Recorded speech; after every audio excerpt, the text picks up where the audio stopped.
Hey, good evening. Claire here. I am CW and I help people to live their best life and experience optimal wellness. As a big part of successful manifestation is the emotions that we feel, how strongly we feel them, and whether they are positive or negative. So, negative emotions put us in a low vibe, low energy state. Positive emotions put us in a high vibe, positive energy state. And many people have strong desires. Many people yesterday would have been easily able to set the vision of what they want in their life. But when they try to manifest that vision into reality, their feelings actually give them away because they demonstrate a completely different energy to that which they want to manifest. And like cannot attract unlike.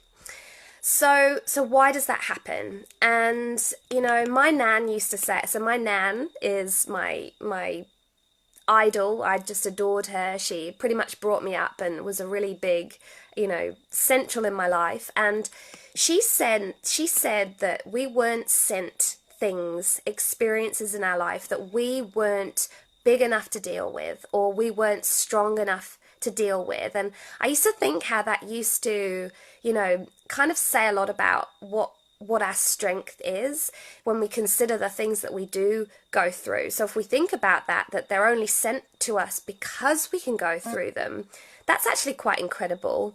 And I actually used to think it's very true because we do tend to come out the other side. Whatever we go through, we come out the other side. The question is what happens next? And like I say, we all go through stuff. We all suffer illness. We suffer loss. We suffer heartbreak. Some of us suffer harm.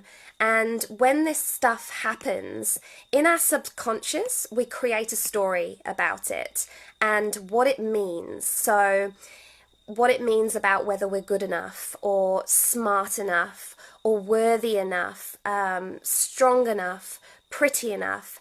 And these beliefs create fear that energetically blocks off the good stuff coming into our life. Because what if we love again and we get hurt?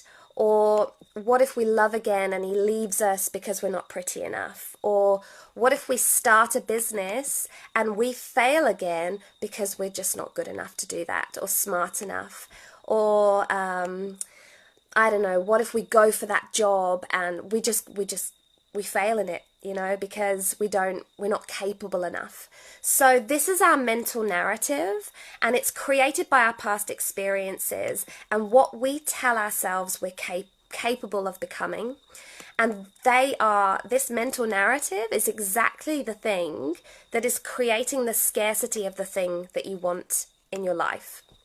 So if we wake up in the morning and we focus immediately on our problems, that mental narrative is already starting because of all of those things, those experiences wrapped up in our subconscious. We're immediately focusing on the problem and we're immediately manifesting more of the problem. And as our day goes on, those thoughts just get louder and louder and more. And so we continue to manifest more of the same, which is the problem and exactly the opposite of what we actually want in our life.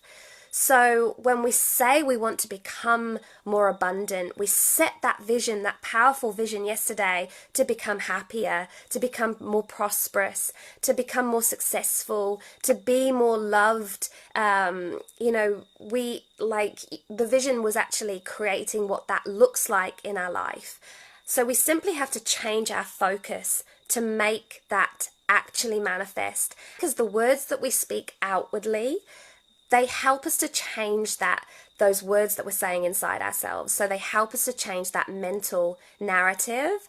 And our brain is literally able to rewire itself very quickly, but it requires a change in language, and making decisions is part of that. Making decisions like what we have in our life is there already, or what we want to have in our life is there already. That's part of rewiring our brain and changing that language and creating those feelings like we've already got that success. So, how does that work with wealth, with finding love, with manifesting our perfect career or manifesting our successful business? How do we adopt the mindset that we are as rich with $10,000 a year as $100,000 a year? How do we adopt the mindset that our business is thriving when actually we're just beginning and things are tough? How do we adopt the mindset that we have that man or that woman of our dreams in our life when in fact they're absent, and it's so easy to feel that absence and that void?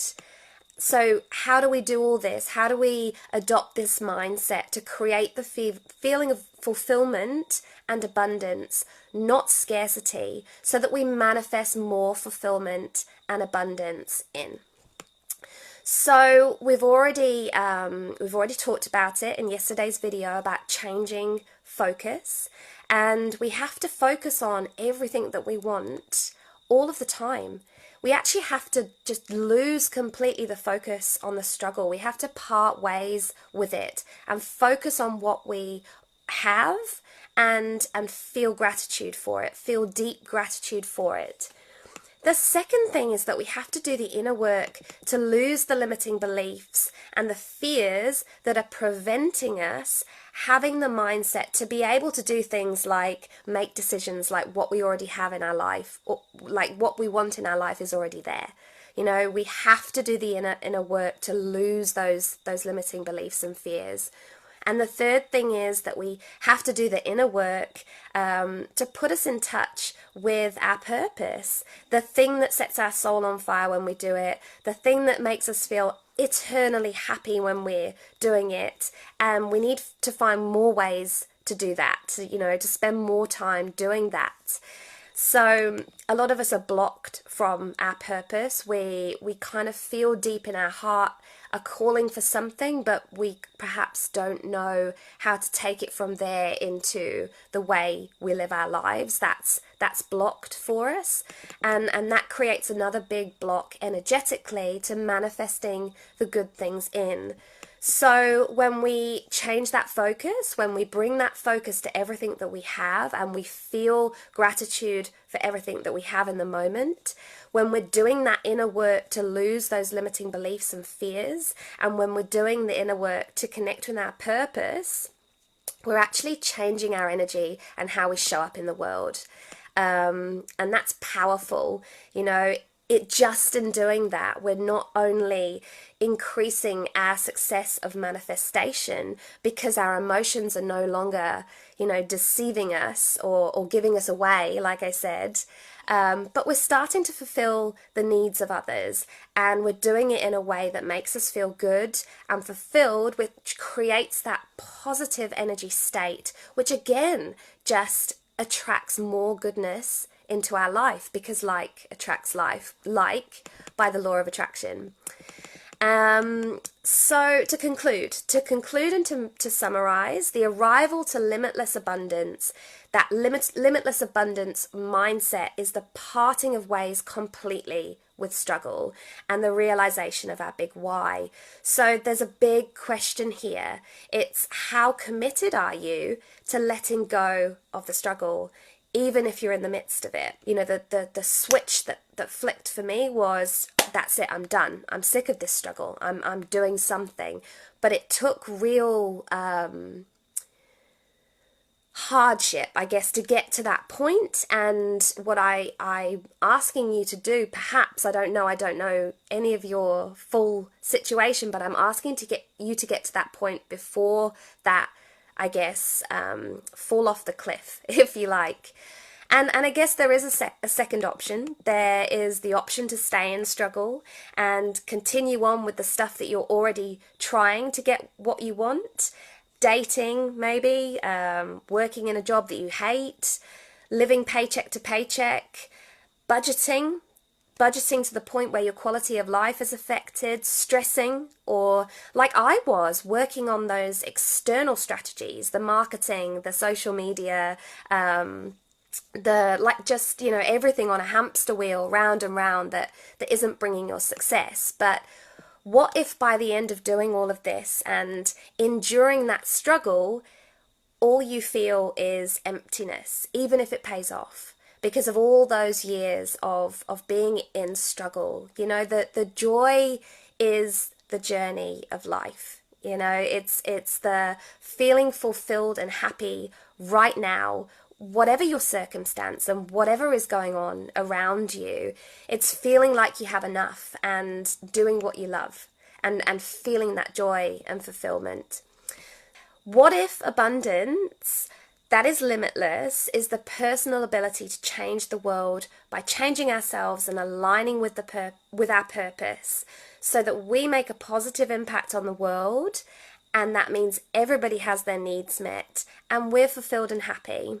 So can that be abundance, and what does that mean to you as well? So I'll leave it there. I hope you're having a great Tuesday or Monday evening, and just going gung-ho with this, and really getting a lot out of it.